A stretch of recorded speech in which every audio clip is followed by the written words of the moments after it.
I learned from life that justice rarely comes for free or on its own. Sometimes we need to build our own justice, drop by drop, day after day, with the same patience we use to stitch together a patchwork quilt, carefully joining each piece until we form something greater and more beautiful than the separate parts. Hello, my dears. Before I begin this story that will touch your heart, I want to ask you to leave your like on this video, subscribe to the Grandparents' Tales channel, and hit the notification bell to receive our stories first. Tell me in the comments which part of this vast country you're watching from. I know people watch me from Canada, the United Kingdom, and even Australia. Can you believe it? Now prepare your heart, because what I'm about to tell you today is a story I've kept for almost half a century, and very few people know it. It's a story of pain, but also of redemption. You know, my child, there are secrets we carry our whole lives, buried so deep in our chest that even we don't visit them every day.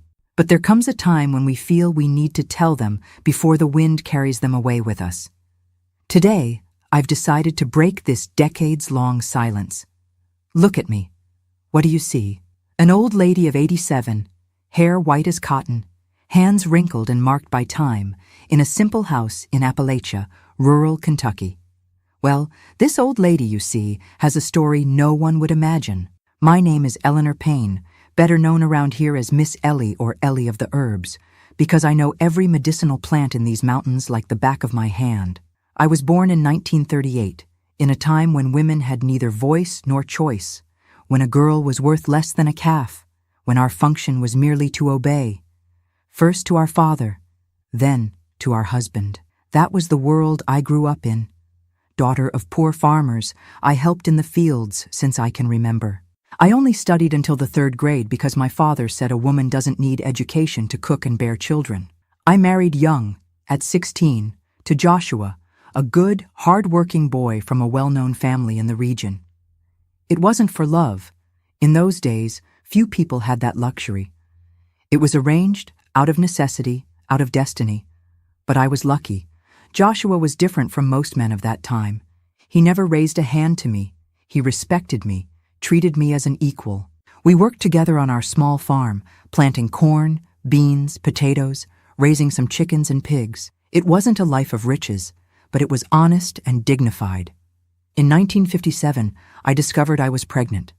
Joshua was so happy, he went around the neighborhood announcing it, sharing moonshine with friends, promising to throw a big celebration when the child was born. On May 12, 1958, our Clara came into the world, the perfect name for that fair-skinned girl with blue eyes like the August sky and wispy blonde hair on her round little head. Those were the happiest years of my life. Clara grew strong and intelligent. By age 4, she could count to 20, recognized all the letters of the alphabet, and sang the songs I taught her while we worked together. Joshua adored her, giving her piggyback rides, lifting her on his shoulders so she could touch the sky. We were poor, but we were happy. So happy it almost scared me. As the old saying goes, poor people's happiness doesn't last long. On September 23, 1965, Joshua left for work at the quarry, where he'd gotten a job to supplement our income. It was dangerous work, poorly paid, with no safety measures, but he said it was worth it for the extra money.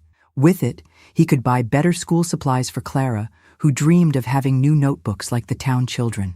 That afternoon, while I was preparing lunch, humming to myself, and Clara was playing in the yard with rag dolls I'd made, I heard screams coming from the road.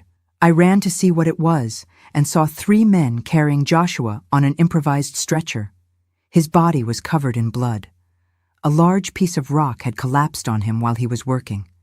There wasn't even time to call for help. He died right there in my arms, looking into my eyes. His last words were, "Take care of our Clara." The world collapsed around me that day. At 27, I was a widow with a 7-year-old daughter to raise, with no money, no steady work, no support. Back then, there was no pension, no welfare, no government assistance of any kind. A woman alone was seen as a problem, a threat, a failure. The neighbors helped at first, bringing some food, offering temporary work. But pity has short legs. It soon ran out. In the first months after Joshua's death, we survived as best we could. I intensified work on our small farm, planting what I could sell at the town market. Clara, even though young, helped as she could, scaring birds away from the crops, fetching water from the well, taking care of the chickens. At night, I taught her what I could, using the few books we had by the light of a kerosene lamp, because I wanted her to have opportunities I never had. But it was a hard life, increasingly difficult. The drought punished us. Plants died. The money from sales barely bought cornmeal and beans. People began to whisper, saying I should find another husband quickly, that a woman alone doesn't work out, that I was raising my daughter to be a nobody. These words hurt me like knives, but I swallowed my tears and kept going. That's when Augustus appeared, Joshua's older brother. He had never been very present, lived in town, worked as a salesman at a construction supply store, only showed up at important family events. When Joshua died, he came to the funeral, gave his condolences, and disappeared again.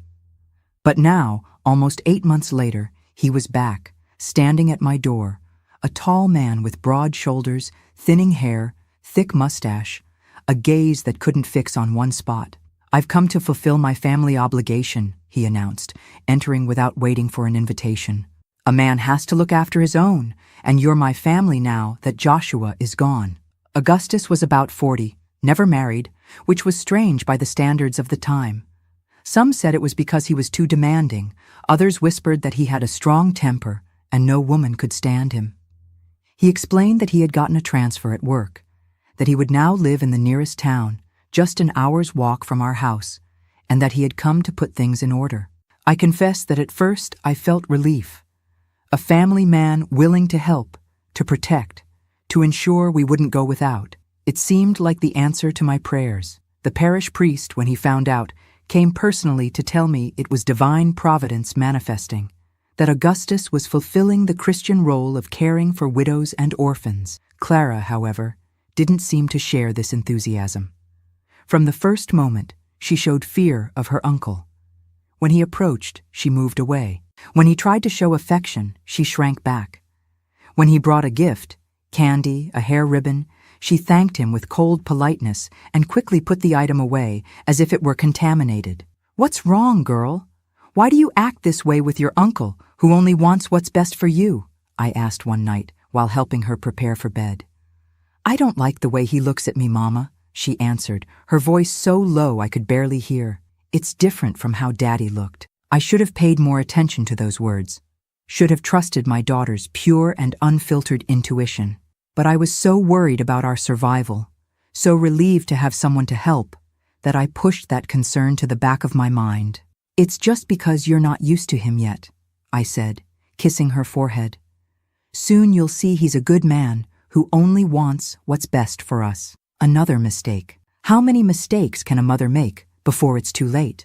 Augustus started appearing on weekends, bringing basic supplies, rice, beans, flour, sometimes a piece of meat when his salary allowed. Gradually, his visits became more frequent, until one day he announced he had rented a room in town, but it would be more practical if he could stay with us in the back room that used to serve as a pantry. "This way I save on rent and can help you more," he explained with that smile that never reached his eyes. "And you'll be safer having a man in the house." I accepted, of course. What choice did I have? He was already paying for most of our expenses, had fixed the leaking roof, had put a new fence around the property. People in the community commented on what an honorable man he was, caring for his deceased brother's family. Even the parish priest praised him during Sunday masses. The first months of the new arrangement were not good, but acceptable. Augustus kept a certain distance, respected my space, treated Clara with a formality that, if not warm, at least seemed respectful. He left early for work and returned in the late afternoon, sometimes bringing a small loaf of bread from town for Clara, a bit of fabric for me. But soon things began to change, so subtly that at first I didn't even notice. First came criticisms about how I managed the house, how I cooked, how I raised Clara. "You're too soft with that girl," he would say. "You'll raise her to be useless that way." Then came the controls, how much I could spend, where I could go, who I could talk to.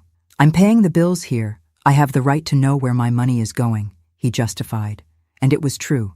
He was supporting the house. How could I complain?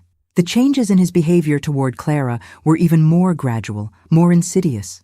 A touch on the shoulder that lasted a little longer than necessary, a look that traveled over her developing little body in a way that made me uncomfortable, strange comments about how she was becoming a young lady, how she was growing up pretty. Clara, in turn, became increasingly quiet, more withdrawn. The talkative, cheerful girl who used to sing all day now barely opened her mouth to answer when asked something. She began to avoid being alone with her uncle at any cost, always finding some excuse to be near me or to leave when he arrived. I noticed these changes, of course I did. But what could I do? Confronting Augustus would mean risking losing the only support we had. Where would we go? A woman alone with a child, with no money, no support? Who would believe us if we said something against the kind brother-in-law who sacrificed so much for us? So I kept quiet, swallowed the discomfort, disguised the fear, tried to always be around when Augustus was home, never leaving Clara alone with him. It was a constant, exhausting vigil that left me with frayed nerves, until that day came. The day that changed everything, that divided my life into before and after, that transformed me from the woman I was into the woman I needed to become. It was a Thursday, I remember perfectly, November 1966, almost a year after Augustus had moved into our house. The heat was suffocating, the kind that makes the air shimmer over the dry earth. I had gone to the market to sell some cornbread I had made. Clara had a slight fever, nothing serious, but enough for me to leave her at home resting. Augustus had said he was going to work, as every day. "I'll be back soon, my flower," I said to Clara, kissing her hot forehead. "Rest well, drink the herb water I left there, and when I come back, I'll make a nice porridge for you." She looked at me with those blue eyes so much like her father's, a shadow of fear passing through them. "Come back soon, Mother. Promise?" "I promise, my angel. Before the sun gets strong, I'll be back." I left with a heavy heart, an inexplicable anxiety accompanying me as I walked to town. The market was full, which was good. It meant I would sell everything quickly. I began to serve the customers, many already known who always came to buy my bread. I don't know what it was, Mother's instinct, presentiment, or simply luck, but I decided to return earlier than planned, even without having sold all the bread. Something inside me was screaming that I needed to go back home, back to Clara. The way back never seemed so long. I walked as fast as I could, sweat running down my face, heart pounding in my chest. When I finally saw our little house, I noticed something strange. The front door, which we always left open to ventilate, was closed, and there was an abnormal silence, not even the singing of the birds that usually perched in the pear tree in the yard. I entered without making noise, an irrational fear telling me not to announce my arrival. The house seemed empty, but I heard a muffled sound coming from Clara's room. It sounded like crying, moaning. I couldn't distinguish. I walked on tiptoe to the door of the room, which was ajar. What I saw through that crack froze the blood in my veins, paralyzed me for a moment that seemed to last an eternity. Augustus was there, on top of my daughter, my Clara of just 8 years, with her little calico dress raised to her waist, her face red from crying so much, her little eyes tightly closed as if she wanted to disappear. And him. Even after so many decades, it's difficult to put into words what I saw, how to describe the indescribable, how to name that which should not exist. The initial shock gave way to a fury I had never felt before. It was as if every drop of blood in my body had turned to fire, a fire that consumed everything, that erased any rational thought, any fear, any hesitation. I grabbed the first object I saw, a clay jar that stood in the hallway, and rushed into the room with a scream that seemed to come from the depths of the earth. I hit him with all my strength on the head, once, twice, 3 times, until the jar broke in my hand, cutting my fingers without me even feeling it. He fell to the side, dazed, blood flowing from a cut on his forehead. For a fleeting moment I thought I had killed him and felt not a drop of remorse for it. But he was strong, much stronger than me. In seconds, he recovered enough to grab my wrists, throwing me against the wall with such force that the air escaped from my lungs. "You crazy woman!" he roared, his eyes injected with fury and lust. "What do you think you're doing, monster?" I shouted back, trying to break free, trying to reach Clara, who was now huddled in a corner of the bed, trembling like a leaf in the wind. "Demon! How could you do this to a child, to your own niece?" He laughed. My God, he laughed, a cold laugh, empty of any humanity. "And you think anyone would believe you? The desperate widow, supported by her brother-in-law's charity, against me, a respected, hard-working man whom everyone admires for taking care of his brother's family?" I tried to break free again, to hit him somehow, but he was much stronger. With a quick movement, he slapped me in the face with such force that I saw stars, then another and another, until my knees gave way and I fell to the floor, the metallic taste of blood in my mouth. "This is just a warning," he said, adjusting his clothes, passing his hand through his hair to compose himself. "Next time you try something like this, I won't stop at slaps. And if you think of telling anyone at all, well, it would be a shame if something happened to little Clara, wouldn't it?" He left the room as if nothing had happened, as if he hadn't just destroyed my daughter's life, my life, everything I loved and believed in. When I heard the front door slam, indicating he had left, I dragged myself to Clara.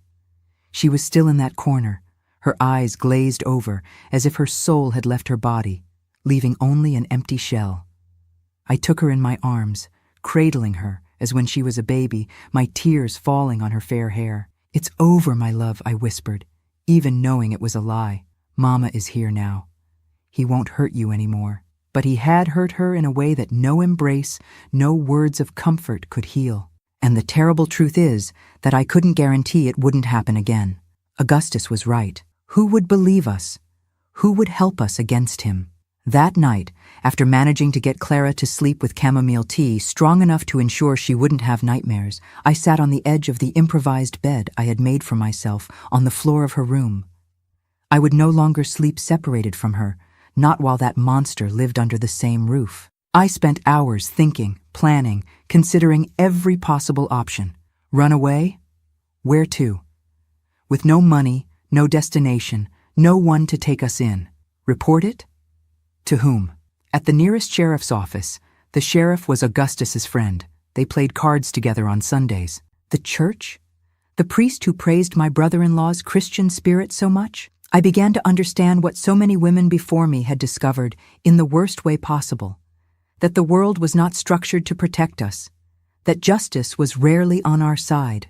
That we were often alone against entire systems designed to silence our voices. But I also understood something deeper, more primitive, that a cornered mother, a mother who sees her offspring threatened, is capable of things she never imagined. That inside me there was a strength I never knew existed, a determination that overcame fear, doubt, even conventional morality. That night I made a decision. We wouldn't run away, we wouldn't report it, we wouldn't beg for help. That night, I swore by Joshua's memory, by Clara's future, by my own soul, that Augustus would pay for what he had done, not at once, not quickly, not with the mercy of a quick death, but slowly, painfully, in a way that would make him understand exactly what he had inflicted on my daughter. Helplessness, pain, humiliation. I just needed to figure out how. The opportunity came 3 days later, when I finally found the courage to take Clara to the only place where I thought we might find some kind of help, Miss Zelda's house. Miss Zelda was an almost legendary figure in our region, a black woman of indefinite age who lived alone in a small house by the river, about a 2-hour walk from town. Some called her a healer, others a witch doctor, still others, in whispers, a sorceress. What everyone agreed on was that she knew the secrets of plants like no one else, that she could cure everything from a simple fever to diseases that doctors in the capital had given up on. I knew her superficially. I had gone to her a few times when Clara was a baby and had colic that nothing seemed to relieve. She had given me an herbal tea that worked like magic. Since then, we had cultivated a mutual respect, although I couldn't call it friendship. I waited until Augustus left for work, took Clara, who had hardly spoken since the incident, and we walked in silence to Miss Zelda's house. It was a long walk under the hot sun, but each step gave me more certainty that it was the right path. Her little house was simple, mud walls, thatched roof, but immaculately clean and organized. The yard around it was swept, and dozens of different plants grew in well-tended beds. Some I recognized: rue, basil, rosemary. Others were completely strange to me. Miss Zelda was sitting on the doorstep, as if expecting us, although there was no way she could know we were coming. She was a thin woman with white hair tied in a tight bun, black skin marked by time, dark eyes that seemed to see beyond appearances. "I was wondering when you would come, Eleanor," she said without getting up. "Misfortune has its own smell, you know.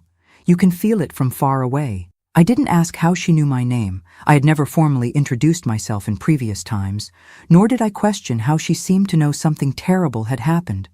I just felt the tears I had held back for days finally finding their way out. "Come in," she said, making room for us to pass. "The child needs care, and so do you." Inside the house, the air was fresh despite the heat of the day, perfumed with dried herbs that hung from the ceiling in small bundles. Miss Zelda indicated a bench for us to sit on and went to prepare a tea without me having asked. Clara clung to me, her eyes still glazed, her body tense. "She hasn't spoken since it happened," I explained as Miss Zelda put water to boil on a wood stove. "She barely eats, barely sleeps, and when she does sleep, she has terrible nightmares." The old lady nodded without turning around. "The body speaks when the mouth cannot," she responded enigmatically. "She will speak when she's ready. Until then, we need to care for the body and the soul." She prepared 3 cups of tea with different herbs. I could tell by the smell and color. She handed one to me, another she placed in Clara's hands, who accepted it automatically, and the third she kept for herself. "Now tell me everything," she asked, sitting in front of us on a low wooden stool. "Hide nothing. Here there is no judgment, only a search for paths." And I told her everything, from Joshua's death to Augustus's arrival, the months of growing tension, to that terrible afternoon that had changed our lives forever.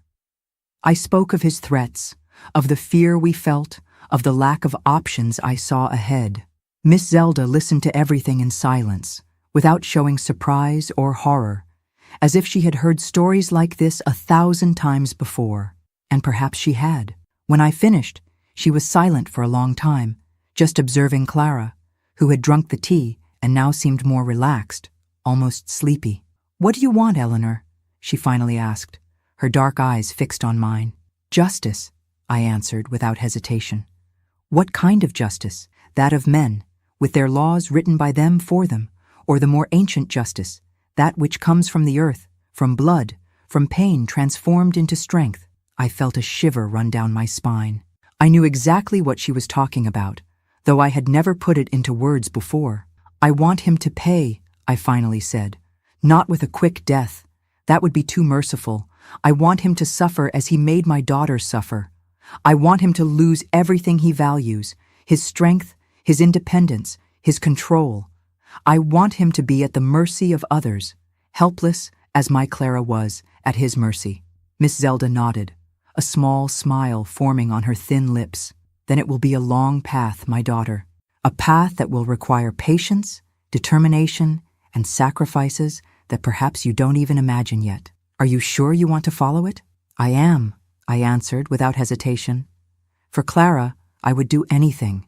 "It's not just for Clara," she said, surprising me. "It's also for you, for the woman you were, for the woman you are, for the woman you will become. Vengeance is a personal journey, Eleanor. Never deceive yourself thinking it's just for others." I remained silent, absorbing her words, knowing in my heart they were true. It wasn't just for Clara that I wanted justice. It was for myself, for my own pain, for my own anger. "You can stay here," Miss Zelda said, changing the subject. "The back room is empty. I don't always receive visitors, but when I do, I'm prepared. He will look for us," I warned. "He won't give up easily. Let him look," she shrugged. "This house has its own protections, and while you're here, you'll be under my protection too." I accepted her offer with gratitude. After settling Clara, who was already sleeping deeply thanks to Miss Zelda's tea, I returned to the main room where the old lady was still sitting, now peeling some roots I didn't recognize. "What should I do now?" I asked, feeling lost despite my determination. "Now you learn," she answered simply. "Learn about plants, about their powers, about how they can heal and how they can hurt. Learn about patience, about time, about transformation. Learn to see beyond the obvious, beyond the immediate. And so began my apprenticeship with Miss Zelda. During the days, I took care of Clara, who slowly began to recover, first reacting with small smiles, then with isolated words, eventually returning to speaking normally, although she was never again the carefree girl from before. At night, after Clara slept, I would sit with Miss Zelda in the yard under the starlight and learn. She showed me plants, explained their properties, taught me how to harvest them in the right moon phase, how to dry them correctly, how to make tinctures, teas, ointments, and other preparations. Each plant has a spirit, Eleanor, she would tell me, holding a leaf against the moonlight. Some heal the body, others the soul. Still others can heal or harm, depending on how they are used, how much is used, how they are prepared. I learned about the black locust, whose bark, prepared in a certain way, causes gradual paralysis. About rattleweed, which in minimal doses causes weakness without killing. About water hemlock, whose poison can be manipulated to cause long-term damage. About tongue, which fishermen use to stun fish, but which in humans causes persistent neurological symptoms when used chronically. It's not just about poisoning, Miss Zelda explained while grinding seeds in an old wooden mortar. Any fool can kill with strong poison. The art is in transforming, in changing slowly, in making the body betray itself, in making the person feel in the flesh what they caused to others. I also learned about folk magic, prayers, spiritual works that complemented the effect of the herbs. Miss Zelda mixed Native American, African, and European knowledge in a unique synthesis, an ancestral wisdom that few understood or respected. White folks call this witchcraft, she would say with an ironic smile. But it's just knowledge they fear because they can't control it. Woman's knowledge, black folks' knowledge, poor folks' knowledge. 3 things the world tries to crush, but that resist generation after generation. Meanwhile, Clara was improving little by little. During the day, Miss Zelda taught her simple things like recognizing edible plants, making small handicrafts with straw, telling ancient stories. Clara followed her everywhere like a duckling following its mother, drinking in her words, her teachings, finding safety in this woman who seemed so different from everything she had known before. She has the gift, Miss Zelda told me one night, pointing to Clara who was sleeping. I see it in her eyes, in the way plants respond to her touch. When she's older, if she wants, she could follow this path. While I learned and planned, I didn't stop thinking about Augustus. I knew he would be looking for us, furious that we had fled, worried about what we might tell. Indeed, we learned through neighbors who occasionally visited Miss Zelda that he had spread the story that we had run away like ingrates after all he had done for us. He told everyone that we were unbalanced, that Clara was a problematic girl with too much imagination, and that I was a hysterical widow who couldn't accept male authority. Some people believed him, of course. He was a man, after all, with a steady job, a reputation in the community. Others were suspicious, especially women who had seen the looks he cast at young girls, but they said nothing openly. Fear and silence were the real diseases of that time, of that place. After 6 months at Miss Zelda's house, when Clara was more recovered and I had learned enough to start my plan, I made a decision that surprised even the old healer. "I'm going back," I announced one night as we prepared an herbal infusion for a neighbor with stomach problems. "Going back where, Eleanor?" she asked, although her eyes told me she already knew the answer. "To him, to Augustus." Miss Zelda put down the mortar she was holding and stared at me for a long time. "Why? You're safe here. Clara is getting better. You're learning a trade that can support you both." "Because he needs to pay," I answered simply. "And for that, I need to be close to him. I need to have access to his food, his drink, his personal belongings. I need to regain his trust, make him lower his guard." "It's dangerous," she warned. "He could hurt you again. Hurt Clara." "Clara will stay with you," I said, having already thought of this. "I'll tell him she's with distant relatives, that she'll only return when I'm sure he'll treat her well. Meanwhile, I'll continue visiting you, bringing what we need for the plan, learning more." Miss Zelda was silent for a long time, just watching me, measuring my determination. my courage. You're stronger than you appear, Eleanor, she finally said. But there's also darkness in you, a darkness that this path will only feed. Are you sure you want this? I am, I answered without hesitation. Some things need to be done, regardless of the cost. She nodded as if already expecting this response. Then let's prepare what you'll need. It won't be easy or quick. It could take years before the effects are visible, more years still, until he's completely transformed. I have all the time in the world, I replied, feeling a strange calm invade me.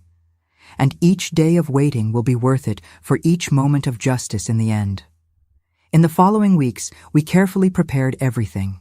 Miss Zelda taught me how to make a special mixture using various plants, carefully dosed, that would produce the desired effects gradually, so gradually that it would seem like a natural illness, something no doctor of that time could correctly diagnose. Start with minimal doses, she instructed, so small they won't cause any immediate perceptible effect. Increase slowly, week by week, month by month.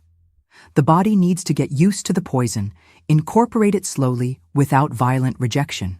We prepared small sachets of herbs that I could easily hide, vials of tinctures disguised as common medicines, powders that could be mixed with food without significantly altering the taste. Miss Zelda taught me how to disguise the bitter taste with strong spices, to choose foods that would naturally mask the presence of our special ingredient. Meanwhile, Clara was getting used to the idea that I would temporarily leave. It was the hardest part for me, seeing the fear return to her eyes, the insecurity, the feeling of abandonment. I promise I'll come back as often as I can, I said, hugging her tightly the night before my departure. And one day, when it's all over, we'll be together again forever. Can he still hurt me? She asked in a low voice, her eyes fixed on the floor. No, my love, I answered firmly. He will never hurt you again. Miss Zelda will take care of you, and I will take care of him in a way that he can never hurt anyone again. I don't know if she fully understood what I meant to say, but she seemed to calm down. The next morning, I said goodbye to Clara and Miss Zelda, taking with me only a small bundle with some clothes and carefully hidden the ingredients of my justice plan. The path back to what had once been our home, mine and Clara's, never seemed so long. With each step, I questioned my decision, my courage, my sanity. Was I really ready to return under the same roof as that monster? To pretend submission? To endure his looks, his words, perhaps even his touches, all in the name of a revenge that would take years to materialize? But then I remembered Clara's little face that afternoon, the terror in her eyes, the way she had shut down for weeks after it happened, and my determination was renewed. Some things are worse than death, worse than physical suffering. The destruction of a child's innocence is one of them, and it deserved a punishment to match. When I finally reached the house, it was already late afternoon.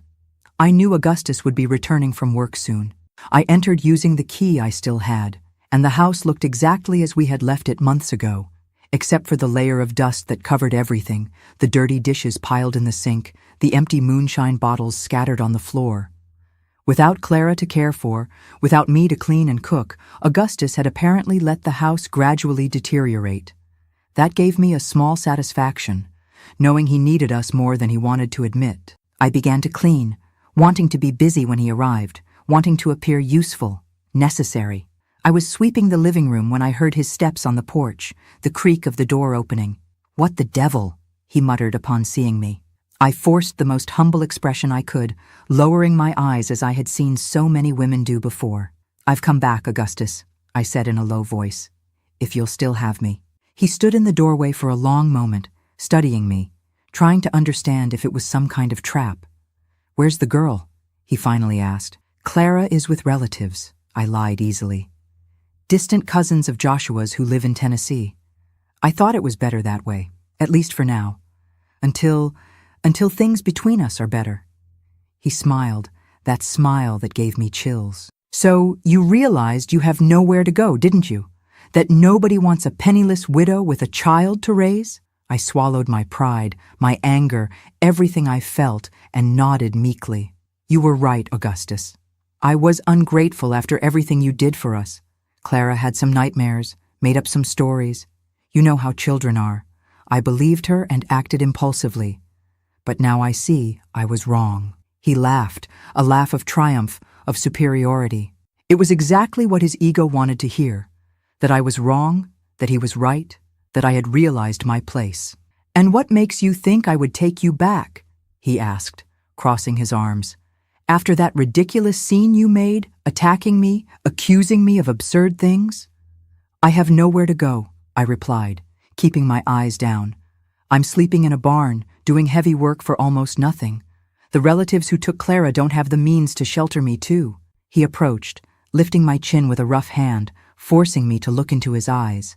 "And what are you willing to do to come back?" I felt my stomach turn, but I kept my expression neutral. "Whatever is necessary. I'll be the sister-in-law you deserve to have. I'll take care of the house, I'll cook, I'll wash your clothes, I'll be obedient." The last words seemed to please him particularly. He smiled once more, releasing my chin with a brusque movement. "You'll sleep in the back room," he declared, "and you'll have to work hard to make up for the months you left me alone in this house. Understand?" "Yes, Augustus," I replied, feeling a small initial victory. "Thank you for the second chance." He shrugged, already heading to the kitchen. "Is there anything to eat?" "I'm hungry." "I'll prepare something right now," I answered, following him. And so began the second phase of my plan. During the first few days, I was extremely careful. I cleaned the house from top to bottom, cooked Augustus's favorite dishes, washed and ironed his clothes as never before, all to gain his trust, to make him lower his guard. He, in turn, was cautious at first. He watched me with suspicion, checked the food before eating, as if fearing I might openly poison him. Ironic, isn't it? He wasn't completely wrong, just didn't imagine the subtlety of my plan. Gradually, his vigilance diminished. My apparent submission, my dedication to housework, my docile attitude convinced him he had won, that he had tamed the rebellious widow. His ego was too big to consider I might be pretending. That's when I began to implement the plan, first with minimal doses of the special preparation, so small they wouldn't cause any immediately perceptible effect. I put it in the moonshine he drank every night, in his breakfast coffee, eventually in the beans that cooked for hours, and whose strong flavor disguised any bitterness. Once a week, I would leave saying I was visiting Clara, which was true.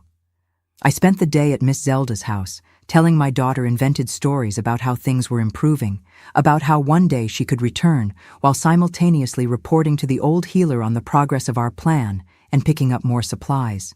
In the first months, there was no perceptible change in Augustus. He remained the same strong, domineering, sometimes violent man, though not as violent as before my escape, perhaps fearing I might disappear again.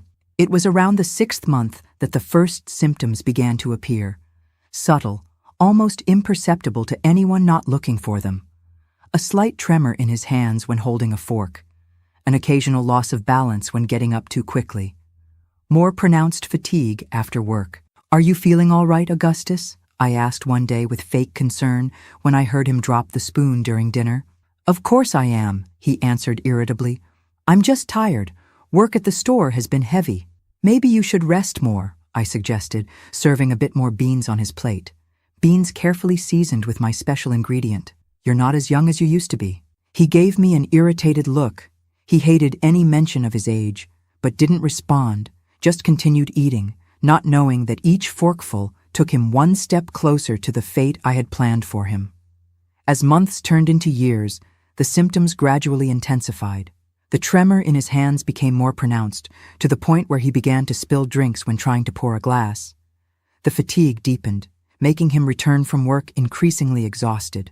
He began to have difficulty walking long distances, needing to stop and rest several times on the path between the house and town. "Must be rheumatism," said the town pharmacist, whom Augustus eventually consulted. "It's common in men your age, especially those who've worked hard all their lives." Augustus began taking various medicines prescribed by the pharmacist, by the traveling doctor who passed through the region every few months, by local healers who promised miraculous cures. None worked, of course. How could they, if I continued day after day feeding the disease that slowly consumed him? The irony didn't escape me. The sicker he got, the more dependent on me he became, and the more he trusted me to prepare his medicines, his meals, everything that should cure him, but which, in my hands, only accelerated his decline. In the 3rd year after my return, Augustus lost his job. He could no longer stand for prolonged periods, his hands trembled too much to organize merchandise on shelves, his memory began to fail. The store owner, reluctant but practical, dismissed him with a small compensation for his years of service. That was a terrible blow to him.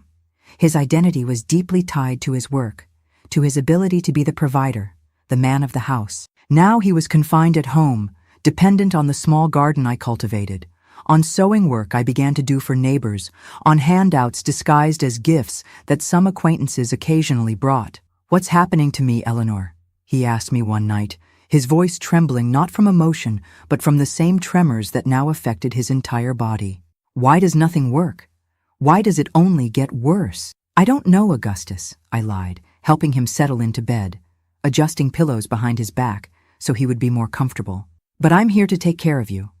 I'll find something that helps, I promise." And I continued to help with my special mixtures, now hardly needing to disguise them anymore. He swallowed anything I said was medicine, desperate for a cure that would never come. It was during this time, with Augustus already quite debilitated, that I decided it was time for Clara to return. She was now 11, 3 years older than when she had fled. She was taller, stronger, both physically and emotionally, thanks to Miss Zelda's care. She had learned to read and write properly, knew medicinal plants, knew small charms and prayers the old healer had taught her. "Are you sure it's safe?" Miss Zelda asked me when I mentioned the idea. "He's still lucid, can still be dangerous. He's too weak to be a physical threat," I replied. "He can barely get up by himself. And it's important that Clara sees what's happening to him, that she understands she's receiving justice, that the monster who hurt her is paying for his crimes." Miss Zelda didn't seem entirely convinced, but respected my decision. Clara, in turn, showed herself apprehensive but resolute. "I'm not afraid of him anymore, Mother," she said as we packed her few clothes in a bundle. "Miss Zelda taught me that fear gives others power over us, and he has no more power over me." Those words, coming from a child who hadn't yet turned 12, moved me deeply. My daughter had found an inner strength that I myself was still developing. Perhaps, I thought, she had learned even more valuable lessons from Miss Zelda than I imagined. When we returned home, Augustus was in bed, as he spent most of his days now. He heard us enter and called out with that voice already affected by tremors. "Eleanor, is that you?" We entered the bedroom, Clara a step behind me, firmly holding my hand. Augustus's eyes widened when he saw her, a mixture of emotions passing through them. Surprise, fear. Yes, fear, I noticed with satisfaction. Perhaps even shame. "Hello, Uncle Augustus," Clara said, her voice clear and firm, without the slightest tremor. He looked away, unable to face those blue eyes that certainly silently accused him. Did the relatives allow her to return?" he asked, addressing me, avoiding looking directly at Clara. "Yes," I replied simply. "I thought it was time. Clara missed me, and I missed her." He didn't respond, just nodded, his eyes fixed on his own trembling hands, resting on the blanket. From that day on, a new dynamic was established in our house. Clara helped with household chores, tended the garden with me, occasionally watched as I helped Augustus with basic tasks like eating, dressing, bathing. She never stayed alone with him, not out of fear now, but by choice. At night, after Augustus slept, often with the help of a calming tea I prepared, Clara and I would talk in low voices in the kitchen or on the porch under the stars. "Is he dying, Mother?" she asked me one of those nights, some months after her return. I considered lying, protecting her from the complete truth, but decided she deserved honesty. "Not exactly, my flower. He's changing. His body is gradually failing, but his mind remains good. He's feeling in his skin what it means to be trapped, helpless, at the mercy of others." Clara was silent for a long time, processing my words, understanding their implications. "It's like what Miss Zelda talks about balance," she finally said. "Each action generates an equal reaction. Each evil eventually returns to the one who caused it." "Yes," I agreed, amazed at her premature wisdom. "That's exactly it." The years continued to pass, and Augustus's condition progressively deteriorated. By the 5th year of my return, he could no longer walk by himself, needing help even to go from the bedroom to the living room. His arms, though still functional, had lost most of their strength, barely able to hold a spoon without spilling the contents. His speech began to be affected, words coming out slurred, sometimes incomprehensible. I began to bathe him, to dress him, to feed him by mouth as one does with a small child or a very debilitated elderly person. And in each gesture of apparent care, I whispered in his ear, "Are you enjoying being trapped in this body, Augustus? Depending on others for everything? Having no control over anything? Being touched without being able to refuse?" This is how Clara felt that day. Helpless, violated, without choice. His eyes would stare at me with anger, with fear, with understanding, finally, of what was happening. But what could he do? Who would believe a sick, possibly delirious man against the dedicated sister-in-law who cared for him with such selflessness? I became known in the region as an example of my altruism, my Christian charity. "Mrs. Eleanor is a saint," the neighbors would say, to care for her brother-in-law for so long with such dedication. If they only knew the truth. Clara grew strong and healthy despite everything she had been through.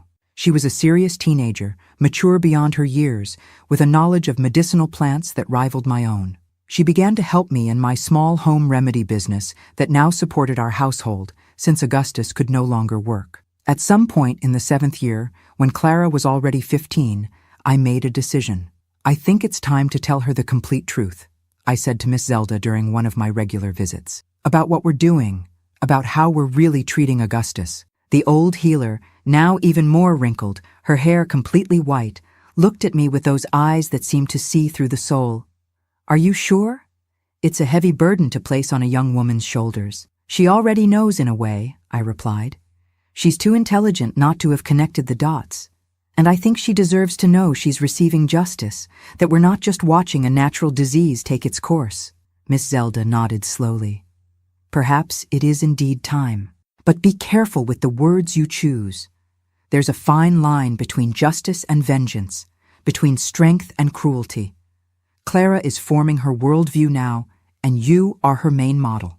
That night, after Augustus was soundly asleep, I called Clara to the porch. The moon was full, illuminating the yard with its silvery light, creating elongated shadows of the trees and bushes. "I need to tell you something important," I began, sitting beside her on the wooden bench that Joshua had made so many years ago, one of the few things that still remained of him. "About Uncle Augustus?" she asked, always perceptive. "Yes," I confirmed. "About his illness, which isn't really an illness." Clara remained silent, waiting for me to continue. She didn't seem surprised. "Remember when we stayed at Miss Zelda's house after we fled from here?" I asked, though I knew she remembered. "You probably didn't know at the time, but while you slept, I learned things from her. Things about plants, about their powers, about how they can heal and how they can cause other effects." Clara continued in silence, her eyes fixed on mine. "When I came back here, to this house, I brought with me specific knowledge, and I also brought certain ingredients, certain mixtures that Miss Zelda taught me to prepare." "You're poisoning him," she finally said, not as a question, but as a confirmation of something she already knew.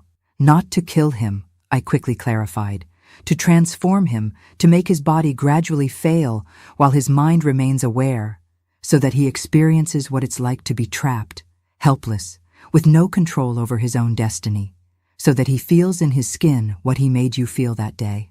Clara absorbed my words, her face serious, contemplative. "So that's why you put that powder in his food and medicines?" She really knew, or at least had suspected for some time.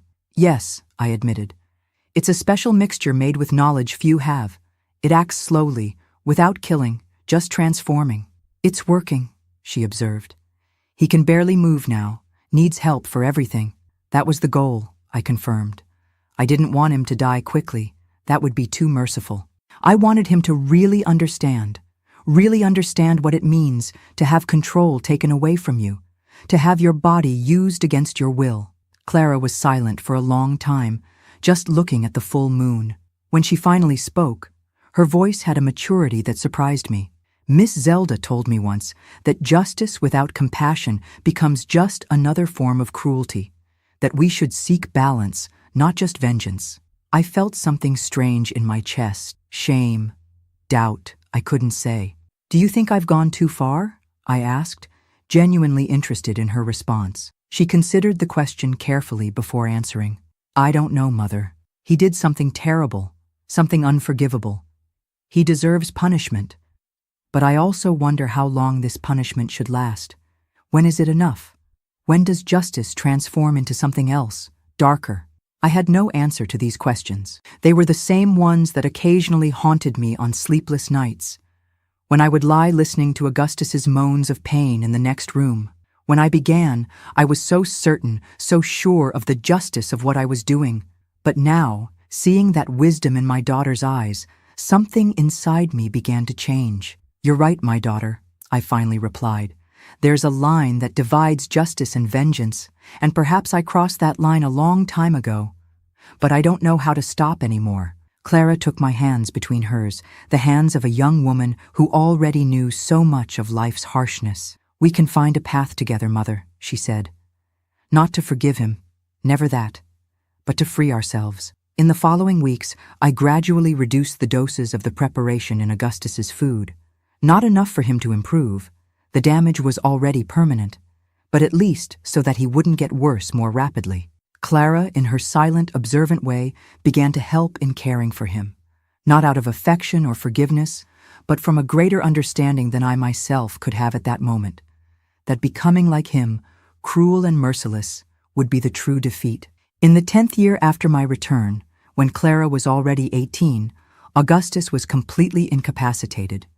His once strong and domineering body was now just a prison of inert flesh. The only cruelty that remained was his mind, perfectly lucid, imprisoned in that body that no longer obeyed, a punishment that I belatedly realized was perfectly suited to his crime. It was during this time that Miss Zelda fell ill. At almost 90, her tired body was finally beginning to fail. Clara and I spent whole days caring for her, returning a fraction of what she had done for us. "You did what you needed to do, Eleanor," she told me on one of her last days, her voice weak but still carrying that ancestral wisdom. "Don't blame yourself for protecting your daughter, but remember that true vengeance is not making the other suffer, it's living well despite them." Miss Zelda departed on a full moon night, exactly as she had predicted. She left her house and her knowledge to us, her spiritual heirs. When we returned from the funeral, we found Augustus dead too. The neighbor we hired to care for him in our absence said he simply stopped breathing in his sleep. There was no suffering, no drama, just a silent end to a life that had caused so much harm. Looking at his lifeless face, I felt a strange emptiness. There was no more anger or satisfaction in his death, just relief, as if a weight I didn't even know I was carrying had finally been removed from my shoulders. We had a simple burial. Some neighbors appeared, more out of curiosity than mourning. The priest gave a generic sermon about divine mercy. No one besides us knew the truth about who he really was, about what he had done, about how he had paid for his crimes. After his death, Clara and I moved permanently to Miss Zelda's house. It was a new beginning, free from the shadows of the past. Clara assumed the role of local healer. Her gift was undeniable.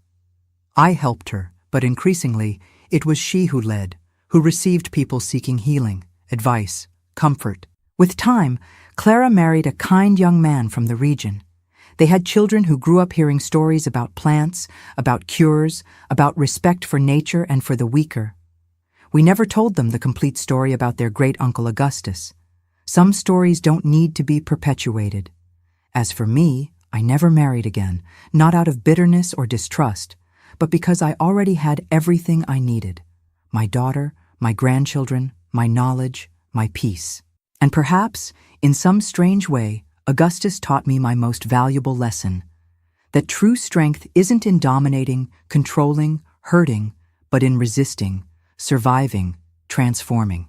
Today, at 87, sitting on this porch, sharing this story for the first time in almost half a century, I can't say whether what I did was right or wrong. I don't know if the justice I sought was really achieved or if I just created another form of violence. All I know is that I protected my daughter the only way I could in the world that existed at that time. And if you're listening to this, perhaps it's because you need to hear that sometimes we have to fight with the weapons we have, not with the ones we wish we had. That sometimes the world doesn't offer clean exits, perfect choices. That sometimes all we can do is the least worst and move forward, carrying our scars with dignity. This was my story, the truth I kept for so many decades. A story of pain, yes, but also of redemption, of how a simple woman from the mountains, with no formal education, no power, no voice, found ways to survive, to protect her own, to build her own justice in a society that closed its eyes to the suffering of women and children. I don't share it as an example to be followed, but as testimony of a different time, of impossible choices, of tortuous paths we are sometimes forced to travel. And now that you know it, it's yours too. Thank you for listening, my dears. If you liked this story, don't forget to leave your like on this video, subscribe to the Grandparents' Tales channel, and hit the notification bell to receive our stories first. Tell me in the comments what you thought of this real story from my life. Until next time.